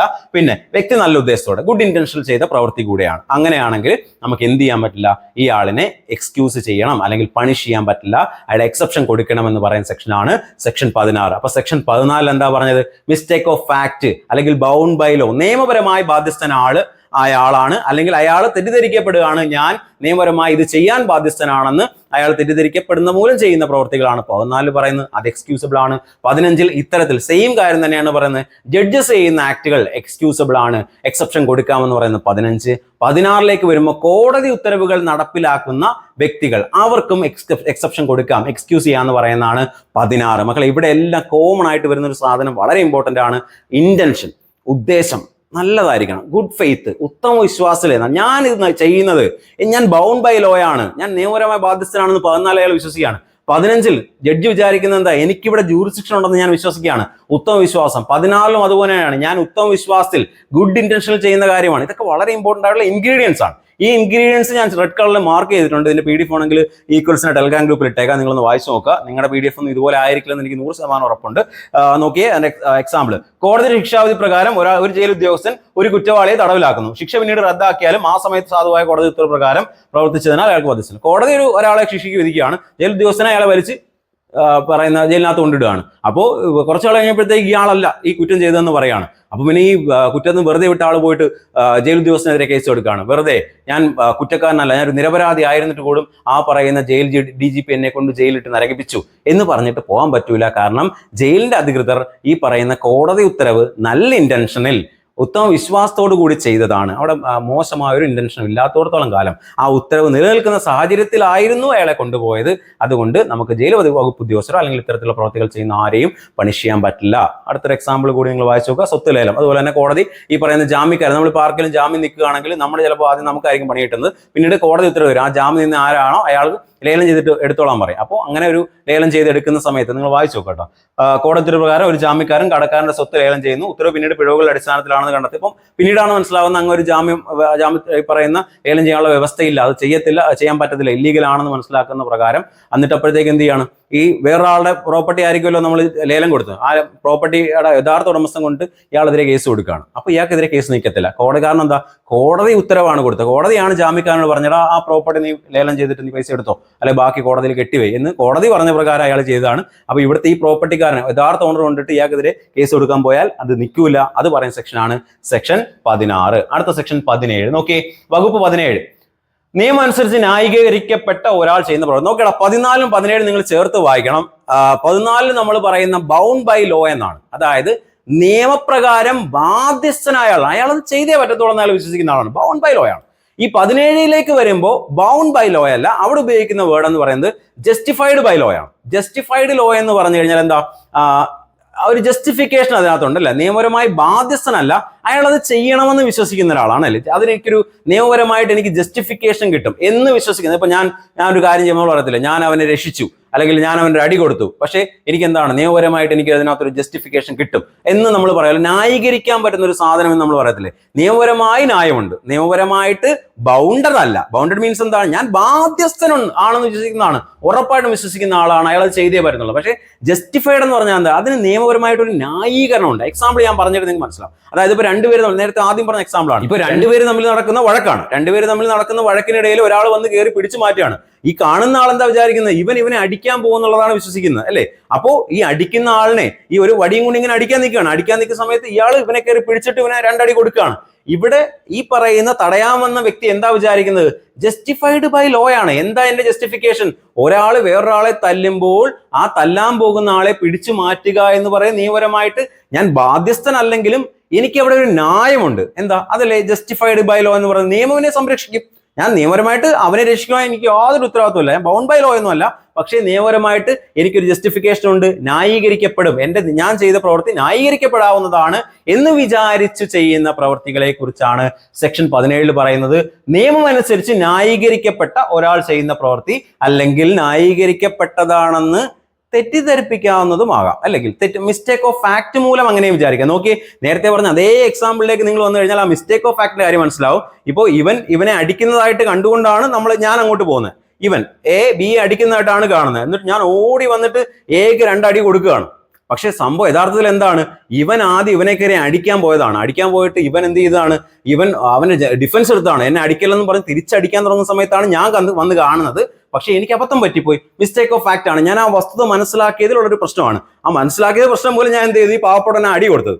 അബദ്ധം പറ്റിപ്പോയി, എനിക്ക് അബദ്ധം പറ്റി. മിസ്റ്റേക്ക് ഓഫ് ഫാക്ട് ആണ്, മിസ്റ്റേക്ക് ഓഫ് ലോ അല്ല. മിസ്റ്റേക്ക് ഓഫ് ലോ ആണ്, ആ വസ്തുത എനിക്ക് മനസ്സിലാക്കി തെറ്റിപ്പോയി, റോങ് ആയിപ്പോയി. പക്ഷെ എന്നാലും ഞാൻ രക്ഷിക്കാൻ നോക്കി. എന്താ ഞാൻ രക്ഷിക്കാൻ നോക്കുന്നത്, എന്തിനാണ് ഞാൻ വിചാരിക്കുന്നത്, എന്താ ഞാനിത് ചെയ്യാൻ ബാധ്യസ്ഥനല്ല. പക്ഷെ എന്താണ്, ഞാനിത് ചെയ്യാൻ ഒരു ന്യായീകരിക്കപ്പെടുന്ന ഒരു കാരണമല്ല. നിയമപരമായിട്ട് എനിക്കൊരു ന്യായമുണ്ട്. ഒരാളെ അടിക്കുമ്പോൾ രക്ഷിക്കാൻ എനിക്ക് ന്യായമുണ്ട്. അതല്ലെങ്കിൽ നിങ്ങൾ അങ്ങോട്ട് വരുമ്പോൾ ജനറൽ ഡിഫൻസിൽ പ്രൈവറ്റ് ഡിഫൻസ് ഭാഗത്ത് നിങ്ങൾക്ക് കുറച്ചുകൂടി മനസ്സിലാവും. ഇപ്പോൾ ഇവിടെ നിങ്ങൾക്ക് കാര്യം മനസ്സിലായിട്ടുണ്ടാവുമല്ലോ. നോക്കി, നിയമം അനുസരിച്ച് ന്യായീകരിക്കപ്പെട്ട ഒരാൾ ചെയ്യുന്ന പ്രവൃത്തിയോ അല്ലെങ്കിൽ വസ്തുതാപരമായ തെറ്റിദ്ധാരണ കാലം, അത് നേരത്തെ രണ്ടാമത് പറഞ്ഞ പോയിന്റാണ്. ന്യായീകരിക്കപ്പെട്ടതാണെന്ന് വിശ്വസിച്ച് നല്ല ഉദ്ദേശത്തോടു കൂടി ചെയ്യുന്ന പ്രവൃത്തിയോ ആണെങ്കിൽ എക്സെപ്ഷൻ കിട്ടുമെന്ന് പറയുന്നതാണ് എന്ത്, സെക്ഷൻ 17. പ്രവൃത്തി നിയമപരമായി ന്യായീകരിക്കപ്പെടണം. പ്രവൃത്തി എന്ന് പറയുന്നത് ന്യായീകരിക്കപ്പെടാൻ പറ്റുന്ന ഒരു പ്രവൃത്തി ആയിരിക്കണം. അല്ലാതെ കഞ്ചാവ് കേസ്, MDMA കേസിനകത്തൊക്കെ പോയി ഇടപെട്ടിട്ട് മറ്റേ ഈ സാധനം ഡിഫൻസ് നിന്ന് എടുത്ത് പറയില്ല. ആ പറയുന്ന പ്രവൃത്തി എന്ന് പറയുന്നത് ന്യായീകരിക്കാൻ പറ്റുന്ന കാര്യമായിരിക്കണം. ഓക്കെ, അല്ലെങ്കിൽ വസ്തുതാപരം, അവിടെ ഒരു വസ്തുതാപരമായ പിഴവ് മൂലമായിരിക്കണം എനിക്ക് അങ്ങനെ അബദ്ധം പറ്റിയത്. അതൊക്കെ തെളിയിക്കണം. മിസ്റ്റേക്ക് ഓഫ് ഫാക്ട് ആയിരുന്നു എന്നൊക്കെ തെളിയിച്ച് വരണം. ഓക്കെ, വിശ്വാസം നല്ല ഉദ്ദേശമായിരിക്കണം, നിയമപരമായി തെറ്റ്. അവിടെ മിസ്റ്റേക്ക് ഓഫ് ലോയും കൊണ്ടൊന്നും പോയിട്ട് കാര്യമില്ല, അത് നിൽക്കത്തില്ല. ഉദാഹരണം, സ്വയം പ്രതിരോധം. നോക്കിയേ, ഒരാൾ കത്തി ഉപയോഗിച്ച് മറ്റൊരാളെ ആക്രമിക്കാൻ വരുന്ന എച്ച് കാണുകയാണ്. ഞാനാണ് കാണുന്നത്, ഒരാൾ മറ്റൊരാളെ കത്തി വെച്ചിട്ട് കുത്താൻ വരുന്നതാണ് ഞാൻ കാണുന്നത്. എച്ച് ആക്രമിക്കാൻ ഉദ്ദേശിക്കുന്നു വിചാരിച്ച് പ്രതിരോധത്തിനായി എച്ച് അയാളെ അടിക്കുന്നു. ഞാൻ അയാളെ പോയിട്ട് അടിക്കുകയാണ്. ഇവനെ കുത്താൻ വരുന്നു പേടിച്ചിട്ട് ഞാൻ അവനെ അടിക്കാൻ പോവാണ്. നല്ല ഉദ്ദേശമുള്ളിൽ ഞാൻ അവനെ തടഞ്ഞതെങ്കിൽ എന്താണ്, അവിടെ എനിക്ക് എന്ത് കിട്ടും, ആ സെക്ഷൻ 17 പ്രകാരമുള്ള ഡിഫൻസ് എനിക്ക് കിട്ടും. അവൻ 2 അടി കൊടുത്തെന്നും പറഞ്ഞ് എന്നെ പിടിച്ച് അകത്തിടാൻ പറ്റത്തില്ല. കാരണം ഞാൻ എന്താണ്, ബൗണ്ട് ബൈ ലോ അല്ല, പക്ഷേ എന്താണ്, ജസ്റ്റിഫൈഡ് ബൈ ലോ ആണ് എന്ന് വിശ്വാസത്തിലാണ് ഞാൻ മറ്റവനെ തടഞ്ഞ് 2 അടി കൊടുക്കുന്നത്. ഓക്കെ ആണല്ലോ. അടുത്തത്, രക്ഷാപ്രവർത്തനം തിരിച്ച് ഒരു കുട്ടി മുങ്ങുകയാണെന്ന്. ഇപ്പൊ നോക്കിയേ, ഞാനൊരു ലൈഫ് ഗാർഡാണെന്ന് വിചാരിക്കുക, ഒരു കുട്ടി വെള്ളത്തിൽ ഇങ്ങനെ മുങ്ങുന്നതായിട്ടാണ് ഞാൻ കാണുന്നത്. കുട്ടിയോ യുവാവോ ആരും ആയിക്കോട്ടെ, ഞാൻ മുങ്ങുകയാണെന്ന് പറഞ്ഞ് ഞാൻ ചാടി അവനെ പോയി പിടിക്കുന്ന സമയത്ത് അവന്റെ കൈയും കാലും ഒക്കെ പോയിട്ട് സൈഡിലെ ഭിത്തിയിൽ പോയി അടിക്കുകയാണ്. പക്ഷെ യഥാർത്ഥത്തിൽ എന്താ സംഭവിച്ചത്? ആ കുട്ടിയിൽ അടിപൊളിയായിട്ട് നീന്തുന്ന ഒരു വ്യക്തിയായിരുന്നു. പുള്ളി ഒരു ചാമ്പ്യൻഷിപ്പിന് പോകുന്നതിന്റെ ഭാഗമായിട്ട് നീന്തൽ പല രീതിയിൽ ട്രെയിൻ ചെയ്തുകൊണ്ടിരിക്കുന്ന ഭാഗമായി ചെയ്ത പ്രവൃത്തിയാണ്. പക്ഷേ ഞാൻ തെറ്റിദ്ധരിക്കപ്പെട്ടു. ഞാൻ ലൈഫ് ഗാർഡാണ്, ഞാൻ ജസ്റ്റിഫൈഡ് ബൈ ലോ ആണ്, ലൈഫ് ഗാർഡ് അല്ല പിന്നെ വേറെ ആരും വന്നിട്ട് ആ കുട്ടിയെ രക്ഷിക്കൂ. ആ കുട്ടിയെ രക്ഷിക്കാൻ വേണ്ടിയിട്ട് ഞാൻ എടുത്ത് ചാടുകയാണ്. പക്ഷേ എടുത്ത് ചാടുന്നതിന്റെ ഫലമായിട്ട് ഞാൻ അവനെ ഇങ്ങനെ പിടിക്കാൻ നോക്കുന്ന സമയത്ത് സൈഡിൽ ഭിത്തിയിൽ പോയി ഇടിച്ചിട്ട് അവന്റെ തല പൊട്ടി. മനസ്സിലായോ? അവിടെ മിസ്റ്റേക്ക് ഓഫ് ഫാക്ട് ആണ്. എനിക്ക് തെറ്റിദ്ധാരണ എന്താണ്? ആ കുട്ടി മുങ്ങാൻ പോവുകയാണെന്നുള്ളതാണ് എന്റെ തെറ്റിദ്ധാരണ. പക്ഷെ എനിക്ക് ചെയ്യാം, ജസ്റ്റിഫൈഡ് ലോ ആണ്, അയാളെ പിടിക്കാൻ പറ്റും എന്നുള്ളത് ജസ്റ്റിഫൈഡ് ആണ്. പക്ഷെ എന്ത് പറ്റി? മിസ്റ്റേക്ക് ഓഫ് ഫാക്ട് പ്രകാരം ഞാൻ സംഭവം അതല്ലായിരുന്നു എന്നുള്ളതാണ്. മറ്റേ ആൾ എനിക്കെതിരെ കേസ് കൊടുക്കുകയാണ്. 2026 ഒളിമ്പിക്സിൽ പോകേണ്ടതായിരുന്നു, അവൻ ഇടിച്ചത് കാരണം എന്റെ കൈ പൊട്ടി എന്ന് പറഞ്ഞ് കേസ് കൊടുത്താൽ നിൽക്കൂല. കാരണം എനിക്ക് മിസ്റ്റേക്ക് ഓഫ് ഫാക്ട് ആണ് പറ്റിയത്. നാച്ചുറലി ഞാൻ ജസ്റ്റിഫൈഡ് ബൈ ലോ ആണ് അയാളെ രക്ഷിക്കാൻ ശ്രമിച്ചു കഴിഞ്ഞാൽ അത് കോടതിക്കൊന്നും പറയാൻ പറ്റില്ല. നിയമപരമായിട്ട് അത് ചെയ്യുന്നതിന് യാതൊരു കുഴപ്പമില്ലല്ലോ. അതിന്റെ ഭാഗമായിട്ട് ഇതാണ് അവിടെ എനിക്കൊരു മിസ്റ്റേക്ക് ഓഫ് ഫാക്ട് ആണ് ഉണ്ടായത്, മിസ്റ്റേക്ക് ഓഫ് ലോ അല്ല. അതുകൊണ്ട് കോടതി എന്നെ എക്സ്ക്യൂസ് ചെയ്യുമെന്ന് പറയുന്ന സെക്ഷനാണ് സെക്ഷൻ 17. ഇനി അടുത്ത സെക്ഷൻ 18. സെക്ഷൻ 18 വളരെ എളുപ്പമാണ്. അപകടം അല്ലെങ്കിൽ നിർഭാഗ്യം, ആക്സിഡന്റ് എന്നാണ് പറയുന്നത്. വളരെ ഇമ്പോർട്ടന്റ് ആണ്. ചില ക്ലാസ്സുകളിൽ തെറ്റായ കുറച്ച് കാര്യങ്ങൾ പറഞ്ഞു പോകുന്നുണ്ട്. വളരെ ഇമ്പോർട്ടന്റ് ആയിട്ടുള്ള ഒരു കാര്യം നിങ്ങൾ ശ്രദ്ധിക്കണം. ഇത് എപ്പോഴും കിട്ടുന്ന ഒരു എക്സെപ്ഷൻ അല്ല ആക്സിഡന്റ് എന്ന് പറയുന്നത്. പോയിന്റുകൾ: നിയമപരമായ പ്രവൃത്തി നിങ്ങൾ ചെയ്യുന്ന ആക്സിഡന്റ്. നിങ്ങൾക്ക് അറിയാലോ ആക്സിഡന്റ് എന്താണെന്ന് ഞാൻ പറയുന്നില്ല. നിങ്ങൾ ഈ പറയുന്ന വണ്ടി ഇടിച്ച് വീഴുന്നത്, വണ്ടി കൊണ്ട് വേറെ ആളെ കൊണ്ടിരിക്കുന്നു, എല്ലാം ആക്സിഡന്റ് ആണ്. അതിപ്പോൾ വേറെ ആളുടെ തലയിൽ പാത്രം എടുത്തിരുന്നത് എല്ലാം ആക്സിഡന്റിന്റെ പരിധി തന്നെയാണ് വരുന്നത്. ഇവിടെ നിങ്ങൾ നോക്കിയ ആക്സിഡന്റിന്റെ ഇൻഗ്രീഡിയൻസ് വളരെ ഇമ്പോർട്ടന്റ് ആണ്.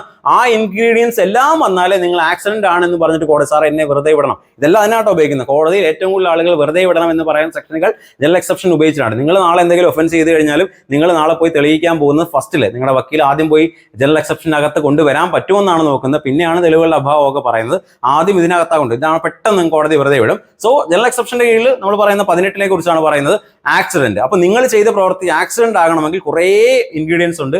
ഫസ്റ്റ് വൺ ചെയ്യുന്നത്, നിങ്ങൾ ചെയ്യുന്ന ആക്ട് ലീഗൽ ആയിരിക്കണം, ലോഫുൾ ആയിരിക്കണം. വണ്ടി റോഡിൽ കൂടെ 200 കിലോമീറ്റർ സ്പീഡിൽ കൂടെ പോയിട്ട് ഒരാൾ എടുത്ത് ചാടിയിട്ട് പറയുകയാണ് അവൻ എടുത്ത് ചാടിയിട്ടാണ് വണ്ടി ഇടിച്ചതെന്ന് പറഞ്ഞു കഴിഞ്ഞാൽ അവിടെ അത് ആക്സിഡന്റ് അല്ല. ആക്സിഡന്റ് ആണെങ്കിൽ പോലും നിങ്ങൾക്ക് ഇതിന്റെ എക്സെപ്ഷൻ കിട്ടൂല. അല്ലെങ്കിൽ സീബ്ര ലൈൻ ക്രോസ് ചെയ്ത് പോകുന്ന ഒരു ചേച്ചിയെ നിങ്ങൾ പെതുക്കെ വന്ന് നിങ്ങളുടെ വണ്ടി 10 km/h ആയിക്കോട്ടെ വന്ന് ഇടിച്ചിടുകയാണെങ്കിലും അതും ഇല്ലീഗലാണ്. നിങ്ങൾ ചെയ്ത ആക്ട് ലോഫുൾ അല്ല. സോ അവിടെ നിങ്ങൾക്ക് തന്നെ പണി കിട്ടത്തുള്ളൂ. സോ നിങ്ങൾ ചെയ്യുന്ന പ്രവൃത്തി, അല്ലെങ്കിൽ കഞ്ചാവുമായിട്ടാണ് നിങ്ങൾ പൊക്കോണ്ടിരിക്കുന്നത്, അതിനിടയിൽ നിങ്ങളെ ഒരുത്തം വന്ന് അടിച്ചെന്നോ അല്ലെങ്കിൽ അതുമായി ബന്ധപ്പെട്ട ആക്സിഡന്റ് ഉണ്ടാകുന്ന സമയത്ത് നിങ്ങൾ ചെയ്ത ആക്ട് എന്താണെന്ന് കൂടി ഇവിടെ നോക്കും. മനസ്സിലായോ? വെറുതെ അങ്ങ് ആക്സിഡന്റ് പോയിട്ട് അല്ലെങ്കിൽ അബദ്ധം പറ്റിയത് അപകടമാണെന്ന് പോയിട്ട് കോടതിക്ക് മുന്നിൽ പോയി കഴിഞ്ഞാൽ കോടതി എടുത്തെറിയത്തേ ഉള്ളൂ. ഫസ്റ്റ് പോയിന്റ്, നിങ്ങൾ ചെയ്യുന്ന എന്ത് ആക്ട് ആയാലും അത് നിയമപരമായിട്ടായിരിക്കും. ചെയ്യുന്നത് നിയമപരമായാണ്. നിങ്ങളിപ്പോൾ ഒരു 10 ലിറ്റർ വാറ്റാണ് ഉണ്ടായിക്കൊണ്ടിരിക്കുന്നത്. ആ വാറ്റും കൊണ്ട് ഇങ്ങനെ പോകുന്ന സമയത്ത് തൊട്ട് താഴെ ഒരാൾ നിൽപ്പുണ്ട്, ആ 10 ലിറ്ററിന്റെ കന്നാസ് താഴെ അയാളുടെ കാലിലേക്ക് വീണ് കാലൊടിഞ്ഞു. അവിടെ നിങ്ങൾ പോയിട്ട് 80 മീൻസ് IPC-യിലായിരുന്നു, സെക്ഷൻ 18 എക്സെപ്ഷൻ പോകാൻ പറ്റൂല. കാരണം ഫസ്റ്റ് പോയിന്റ്, ചെയ്യുന്ന പ്രവൃത്തി നിയമപരമായിരിക്കണം, ശ്രദ്ധയോടും ജാഗ്രതയോടും നിങ്ങൾ ചെയ്യുന്നത് വളരെ കെയർഫുൾ ആയിട്ടായിരിക്കണം. അതിന് എന്തൊക്കെ സാഹചര്യങ്ങൾ, ഒരു ആക്സിഡന്റ് ഉണ്ടായിരിക്കാൻ പറ്റും. 100 km/h സ്പീഡിൽ പോയിട്ട് ഒരാളെ ഇടിച്ചു കഴിഞ്ഞാൽ അവിടെ നിങ്ങൾക്ക് എക്സെപ്ഷൻ കിട്ടൂല. കാരണം 100 km പോയി കഴിഞ്ഞാൽ അവിടെ നിങ്ങൾക്ക് ശ്രദ്ധയില്ല, നിങ്ങൾ ജാഗ്രതയോട് കൂടിയല്ല വണ്ടി ഓടിക്കുന്നത് എന്ന് കൃത്യമായിട്ട് മനസ്സിലാകും. അല്ലെങ്കിൽ സ്റ്റാൻഡ് ഇട്ടുകൊണ്ടാണ് നിങ്ങൾ വണ്ടി ഓടിക്കുന്നത്, അല്ലെങ്കിൽ നല്ല മഴ പെയ്യുന്ന സമയത്താണ് നിങ്ങൾ സ്പീഡിൽ പോകുന്നതൊക്കെ പറഞ്ഞാൽ നിങ്ങൾ ജാഗ്രത കുറവോട് കൂടിയാണ് പോകുന്നത്, അപ്പോഴും കിട്ടൂല. അപ്പോൾ ഫസ്റ്റ് വൺ, നിങ്ങൾ നിയമപരമായ പ്രവൃത്തിയായിരിക്കണം, ചെയ്യുന്നത് ശ്രദ്ധയോടും ജാഗ്രതയോടും കൂടിയായിരിക്കണം, അതുപോലെ തന്നെ ചെയ്യുന്നത് നിയമപരമായ രീതിയിലുമായിരിക്കണം. നിങ്ങൾ എന്താണോ ചെയ്യുന്നത് അത് ലോഫുൾ ആയ രീതിയിൽ തന്നെ ആയിരിക്കണം. മനസ്സിലായോ? പിന്നെ അതിനകത്ത് ക്രിമിനൽ ഇന്റൻഷൻ ഉണ്ടാകാൻ പാടില്ല, അത്തരത്തിലുള്ള അറിവോ ഉണ്ടാകാൻ പാടില്ല. അവിടെ ഒരു ക്രിമിനൽ ഇന്റൻഷനോ അത്തരത്തിലുള്ള അറിവോ ഉണ്ടാകാൻ പാടില്ല. അപ്പോൾ ഇതെല്ലാം കൂടി വന്നിട്ട് ഒരു അപകടം ഉണ്ടായി കഴിഞ്ഞാൽ അതിന് നമ്മൾ സെക്ഷൻ 18 പരിധിയിൽ വരും. അങ്ങനെയാണ് ചെയ്യുന്നതെങ്കിൽ നിങ്ങൾക്ക് എക്സെപ്ഷൻ കിട്ടും. പ്രധാന വ്യവസ്ഥകൾ നോക്കിക്കൊള്ളുക. അപകടവും നിർഭാഗ്യവും മൂലം അതൊരു അപകടമായിരിക്കണം, അത് കൃത്യമായിട്ടൊരു അപകടമായിരിക്കും. നിങ്ങൾ റോഡിൽ കൂടെ അല്ലെങ്കിൽ നിങ്ങളൊരു 10 കിലോ അല്ലെങ്കിൽ ഒരു 50 ലിറ്റർ വെള്ളം കൊണ്ട് ഇങ്ങനെ പോകുന്ന സമയത്ത് അവിടെ വെള്ളം കിടപ്പുണ്ട്, താഴെ വെള്ളം കിടപ്പുണ്ട്. അപ്പോൾ താഴെ വെള്ളത്തിൽ ചവിട്ടിയിട്ട് തൊട്ട് താഴെ നിൽക്കുന്ന ആളുടെ ദേഹത്തേക്ക് നിങ്ങൾ മറിഞ്ഞു വീഴുന്നു, അല്ലെങ്കിൽ ആ വീപ്പ് മറിഞ്ഞു വീഴുകയും അത് ആക്സിഡന്റ് ആണ്. അതിനകത്തല്ല നിങ്ങൾ ചെയ്യുന്ന വീപ്പയും കൊണ്ടുപോകുന്നത് എന്തായാലും ഇല്ലീഗൽ ആയിട്ടുള്ള ആക്ടിവിറ്റി ഒന്നും അല്ലല്ലോ. അപ്പോൾ അവിടെ എല്ലാ എലമെന്റ്സും കൃത്യമായിട്ട് വരണം. നിങ്ങൾക്ക് അപകടമോ നിർഭാഗ്യമോ ആയിരിക്കണം, അല്ലെങ്കിൽ ക്രിമിനൽ ഇന്റൻഷനോ അല്ലെങ്കിൽ മറ്റെന്തെങ്കിലും ഉദ്ദേശങ്ങളോ അവിടെയൊന്നും ഉണ്ടാകാൻ പാടില്ല. ചെയ്യുന്ന പ്രവൃത്തി നിയമപരമായിരിക്കണം, അത് നിയമപരമായ രീതിയിലായിരിക്കും ചെയ്യേണ്ടത്. അതുപോലെ ശ്രദ്ധയോടുകൂടി തന്നെ ചെയ്യണം എന്നൊക്കെ കുറേ കാര്യങ്ങളുണ്ട്. നിങ്ങൾ ഈ പറയുന്ന നമ്മുടെ ഭോപ്പാൽ ട്രാജഡിയുമായി ബന്ധപ്പെട്ടൊക്കെ കുറേ കേസുകൾ ഇതുമായി ബന്ധപ്പെട്ട് നിങ്ങൾ ചെയ്യുന്ന ആക്സിഡന്റിന് വളരെ വലിയ ഡെഫിനിഷൻ കൊടുത്ത കുറച്ച് കേസുകളുണ്ട്. ഭോപ്പാൽ ട്രാജഡി, അതുപോലെ തന്നെ ഡൽഹിയിലേക്ക് ഇത്തരത്തിൽ ഗ്യാസ് ലീക്കുമായി ബന്ധപ്പെട്ട് കുറേ കേസുകൾ വരുന്നുണ്ട്. അതുമായി ബന്ധപ്പെട്ട് ഈ അപകടം, ആക്സിഡന്റ് എന്താണ്, അവിടെ എന്ത് ശ്രദ്ധയാണ് കൊടുക്കണം എന്നൊക്കെ ഡീറ്റെയിൽ ആയിട്ട് അതിനകത്ത് പറയുന്നുണ്ട്. അതിന്റെ ഉദാഹരണങ്ങളൊക്കെ നമ്മൾ സാധാരണ പറയുന്നതാണ്. ഒരാൾ ഹാമർ വെച്ച് അല്ലെങ്കിൽ ഒരു സാധനം വെച്ച് ഇങ്ങനെ ചുറ്റി വെച്ച് അടിച്ചുകൊണ്ടിരിക്കുകയാണ്. ചുറ്റിയുടെ തല പോയിട്ട് വേറൊരാളുടെ തലയിലേക്ക് വീഴുകയാണ്. അപ്പോൾ ആ സാധനം ഹെഡ് ഉണ്ടല്ലോ, ഹെഡ് വീണിട്ട് അയാൾക്ക് ഇഞ്ചുറി പറ്റുകയാണ്. അത് ആക്സിഡന്റ് ആണ്, അയാൾ അറിയുന്നില്ലല്ലോ. പിന്നെ അതിൽ കുറേ കാര്യങ്ങളുണ്ട്. ഇത് കൃത്യമായിട്ട് എപ്പോഴും കിട്ടുന്നൊരു ഡിഫൻസ് അല്ല സെക്ഷൻ 18. നിങ്ങൾ അത്ര അറിയേണ്ട ആവശ്യമൊന്നുമില്ല. നാളെ വലിയ പോലീസുകാരൊക്കെ ആകുമ്പോൾ നിങ്ങൾക്ക് മനസ്സിലാവും. എപ്പോഴും ഓടിച്ചെന്നിട്ട് ഉപയോഗിക്കാൻ പറ്റുന്ന ഒരു ഡിഫൻസ് അല്ല, അല്ലെങ്കിൽ എക്സെപ്ഷൻ അല്ല. മറ്റതൊക്കെ ഈസി ആയിട്ട് കിട്ടും. പക്ഷേ ആക്സിഡന്റ് കുറച്ച് പാടാണ്. ആക്സിഡന്റ് എപ്പോഴും അങ്ങോട്ട് ക്ലെയിം ചെയ്ത് കിട്ടാൻ പാടാണ്. കാരണം നമ്മൾ ചെയ്തു വരുന്ന പ്രവൃത്തിയിൽ എന്തെങ്കിലും ഒരു സാധനം കണക്ഷൻ പിടിച്ചൊരു കാര്യം നമ്മൾ ചെയ്യുന്നുണ്ടാവും. നമ്മളിങ്ങനെ ചെയ്തുകൊണ്ടിരിക്കും, ചിലപ്പോൾ ഇൻഷുറൻസ് ഉണ്ടാവില്ല. അങ്ങനെ ഈ ആക്സിഡന്റുമായി ബന്ധപ്പെട്ട് വരുന്ന സാധാരണ നോർമൽ കേസിൽ അപ്പോൾ എല്ലാം പെർഫെക്റ്റ് ആയിട്ട് നമുക്ക് ആക്സിഡന്റിൽ കിട്ടൂല. അതുകൊണ്ട് തന്നെ ഈ ഡിഫൻസ് മിക്കപ്പോഴും കോടതിയിൽ തോക്കുന്നതാണ് ഞാൻ കണ്ടിട്ടുള്ളത്. സോ ഇന്നത്തെ ക്ലാസ്സിൽ നമ്മൾ ഇത്രയും കാര്യങ്ങളെ പറയുന്നുള്ളൂ. 14 മുതൽ 18 വരെയുള്ള സെക്ഷനുകളാണ് പറഞ്ഞത്. 14 ബൗണ്ട് ബൈ ലോ എന്നാണ് പറയുന്നത്, അല്ലെങ്കിൽ ബൗണ്ട് ബൈ ലോ എന്ന് അയാൾ മിസ്റ്റേക്ക് ഓഫ് ഫാക്ടിൽ വിശ്വസിക്കുകയാണ്. അയാൾ നിയമപരമായി ബാധ്യസ്ഥനാണെന്ന് വിശ്വസിച്ചുകൊണ്ട് അല്ലെങ്കിൽ അങ്ങനെ തെറ്റിദ്ധരിപ്പിക്കൊണ്ട് ചെയ്യുന്ന പ്രവൃത്തിയാണ്. എപ്പോഴും എക്സാമ്പിൾ നോക്കി വെക്കണം. 15ലേക്ക് വരുമ്പോൾ കോടതികൾ, ജഡ്ജികൾ ചെയ്യുന്ന ഇത്തരത്തിലുള്ള ആക്ടിവിറ്റീസ് അല്ലെങ്കിൽ ആക്ടുകൾ എക്സ്ക്യൂസബിൾ ആണെന്ന് പറയുന്ന 15. 16ലേക്ക് വരുമ്പോൾ ജഡ്ജസ് കൊടുക്കുന്ന ഓർഡറുകൾ അല്ലെങ്കിൽ ഉത്തരവുകൾ നടപ്പിലാക്കുന്ന വ്യക്തികളും എന്താണ് എക്സ്ക്യൂസബിൾ ആണെന്ന് പറയുന്ന 16. 17ലേക്ക് വരുമ്പോഴത്തേക്ക് ജസ്റ്റിഫൈഡ് ബൈ ലോ, അയാൾ ചെയ്യുന്ന പ്രവൃത്തി ന്യായീകരിക്കപ്പെടുന്നതാണ് അല്ലെങ്കിൽ ന്യായീകരിക്കപ്പെടുന്നതാണെന്ന് അയാൾ മിസ്റ്റേക്ക് ഓഫ് ഫാക്ടിൽ തെറ്റിദ്ധരിക്കപ്പെടുന്നുണ്ടെങ്കിൽ അതും എക്സ്ക്യൂസബിൾ ആണ് എന്ന് പറയുന്ന 17. 18 ആക്സിഡന്റിനെ കുറിച്ചാണ് പറയുന്നത്. നിങ്ങൾ ഇവിടെ എവിടെ നോക്കിക്കഴിഞ്ഞാലും കുറച്ച് പോയിന്റുകൾ കോമൺ ആയിട്ട് നിങ്ങൾക്ക് കാണാൻ പറ്റും. അതെന്ന് പറയുന്നത് ഈ ക്രിമിനൽ ഇന്റൻഷൻ ഇല്ല എന്നുള്ളത് ഒന്നാമത്തെ പോയിന്റാണ്. ചെയ്യുന്ന പ്രവൃത്തി ഗുഡ് ഫെയ്ത്തിലായിരിക്കും എന്നുള്ളത് രണ്ടാമത്തെ കാര്യമാണ്. ഈ 2 പോയിന്റുകൾ വളരെ ഇമ്പോർട്ടൻ്റ് ആണ്. നിങ്ങൾ ആ ത്രൂ ഔട്ട് ദ സെക്ഷൻ എവിടെ നോക്കിക്കഴിഞ്ഞാലും നിങ്ങളുടെ ഇന്റൻഷൻ വളരെ ഇമ്പോർട്ടൻ്റ് ആണ്. അതുപോലെ തന്നെ നിങ്ങൾ ഗുഡ് ഫെയ്ത്തിൽ, ഉത്തമ വിശ്വാസത്തോടു കൂടി ഒരു നന്മയൊക്കെ, തിന്മയില്ലെങ്കിൽ പോലും, നന്മയുണ്ടെന്ന് കൃത്യമായിട്ട് പറയാൻ പറ്റില്ല, ചിലപ്പോൾ നന്മയുടെ എലമെന്റ് ഒന്നും ഉണ്ടാവില്ല, പക്ഷേ തിന്മയുടെ എലമെന്റ് ഒട്ടും കാണാൻ പാടില്ല. ഗുഡ് ഇന്റൻഷൻ, ഗുഡ് ഫെയ്ത്തിൽ നിങ്ങൾ ചെയ്യുന്ന കാര്യമായിരിക്കും എന്നുള്ളത് കൃത്യമായിട്ട്, നല്ല ഉദ്ദേശം, അതുപോലെ വസ്തുതാപരമായ തെറ്റ്, അത് രണ്ടും വരും. മിസ്റ്റേക്ക് ഓഫ് ഫാക്ട് അവിടെ ഉണ്ടാകാം, അതുപോലെ തന്നെ നല്ല ഇന്റൻഷൻ, ഗുഡ് ഇന്റൻഷൻ ആയിരിക്കാം, പക്ഷെ മിസ്റ്റേക്ക് ഓഫ് ലോ ഒരിക്കലും വരില്ല. മിസ്റ്റേക്ക് ഓഫ് ലോ ആണെങ്കിൽ ഒരു കാരണവശാലും എക്സ്ക്യൂസ് ചെയ്യാൻ പറ്റില്ല എന്നുകൂടി ഇതിനകത്ത് കൃത്യമായിട്ട് പറയുന്നുണ്ട്. അപ്പോൾ ഇത്രയും കാര്യങ്ങളാണ് 14 മുതൽ 18 വരെ വരുന്നത്. നിങ്ങൾ ഈ ക്ലാസ് കാണുന്നതിന് മുമ്പിട്ട് തന്നെ PDF വായിച്ചിട്ടുണ്ടാകുമെന്ന് വിചാരിക്കുന്നു. നമ്മുടെ ഈക്വൽസിന്റെ പുതിയ ബാച്ച്, CPയുടെ 9ാമത്തെ ബാച്ച് ഇപ്പോൾ ഓപ്പൺ ആക്കാൻ പോവുകയാണ്. അപ്പോൾ അഡ്മിഷൻ എടുക്കുക. ഇതുപോലെയുള്ള ക്ലാസ്സുകൾ, ഡീറ്റെയിൽ ക്ലാസ്സുകൾ, കുറച്ചുകൂടി ഡീറ്റെയിൽ ക്ലാസ്സുകൾ അവിടെ ഉണ്ടാവും. കാരണം നമുക്കൊരു ടൈം പ്രശ്നമുണ്ടല്ലോ, ഇതിനകത്ത് ഒരുപാട് മണിക്കൂർ ലെങ്ത് ഇട്ട് കഴിഞ്ഞാൽ നിങ്ങളും കാണത്തില്ല, എനിക്കും അതിനുള്ള സമയമില്ല. സോ എന്തെങ്കിലും സംശയം ഉണ്ടെങ്കിൽ നിങ്ങൾ കമന്റ് ബോക്സിൽ രേഖപ്പെടുത്തുക. ഇനി ഇതുമായി ബന്ധപ്പെട്ട് കുറച്ച് ക്വസ്റ്റ്യൻസ് കൂടി ആഡ് ചെയ്യാൻ പറ്റുമെങ്കിൽ ആഡ് ചെയ്യാമെന്ന് വിചാരിക്കുന്നു. അല്ലെങ്കിൽ വീഡിയോയുടെ എൻഡിൽ കുറച്ച് ക്വസ്റ്റ്യൻസ് കൂടി ആഡ് ചെയ്തേക്കാം. അപ്പോൾ നിങ്ങൾ സമയമുണ്ടെങ്കിൽ ആ ക്വസ്റ്റ്യൻസിന്റെ ആൻസർ കൂടി ഒന്ന് താഴെ ഒന്ന് കമന്റ് ചെയ്യുക. ഇനി തുടർന്നും ഈ വീഡിയോസ് അല്ലെങ്കിൽ ഇത്തരത്തിലുള്ള വീഡിയോസ് ആവശ്യമുണ്ടെങ്കിൽ നിങ്ങൾ താഴെ കമന്റ് ചെയ്യുക. ഉറപ്പായിട്ടും അതൊരു കണ്ടിന്യൂസ് ആയിട്ട് എല്ലാ സെക്ഷനും എടുക്കാൻ പറ്റുമെങ്കിൽ എടുക്കാൻ പറ്റുമെങ്കിൽ മാക്സിമം പറ്റുമെന്ന് വിചാരിക്കുന്നു. എടുക്കാമെന്ന് തന്നെയാണ് വിശ്വസിക്കുന്നത്. അപ്പോൾ ചാനൽ കൃത്യമായിട്ട് ഫോളോ ചെയ്യുക. CPO IRB ഒക്കെ എക്സാമുകൾക്ക് വേണ്ടി തയ്യാറെടുക്കുന്നവർ കൃത്യമായിട്ട് നിങ്ങൾ ഫോളോ ചെയ്യുക. ഉറപ്പായിട്ടും നിങ്ങൾക്ക് ചാനൽ ഉപകാരപ്പെടും.